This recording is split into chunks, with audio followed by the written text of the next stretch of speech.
What you're looking at is the smallpox virus, one of the deadliest pathogens on the planet. For centuries, it did a wonderful job of helping keep the human population in check. But times change, and sometimes Mother Nature needs a hand in improving her creations. Like, say, speeding them up a little bit, making them contagious when they should be quietly incubating in a host, or making them more lethal.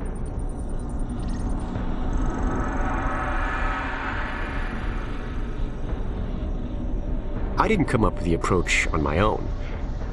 My friend Vitaly is one of the pioneers in the field, and the idea has been around for years. Genome as data. You see, once we digitized DNA, we made it infinitely mutable. We could do 1,000 virtual variations in the time it used to take to grow a 1 lab-grade generation of pathogens. And we could pick the best, most lethal combinations and make them real. That's how you make a killer virus, you see.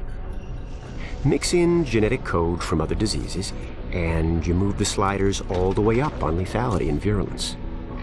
The goal was a 90% mortality rate. I'm not sure my green poison is going to quite hit that, but honestly, that's just details. As long as most of humanity goes, the Earth stands a fighting chance. Technically, technology is what's killing the planet. But that's not really the case. It's the greed that drives the technology. But a funny thing happened on the way to $100 genome maps and 3D printed plastic toys. Someone figured out those technologies could be repurposed, modified for the greater good. Me. Now, my virus is going to do what nature's always done. Decide who lives and who dies. And if nature decides I die, then I die. If nothing else, I'll have a lot of company. Natural selection at its finest, helped along by a little unnatural genetic manipulation. It's all data, really. Life's just a method of processing it. The same way I processed the smallpox genome on my laptop. And who's to say that wasn't the plan all along?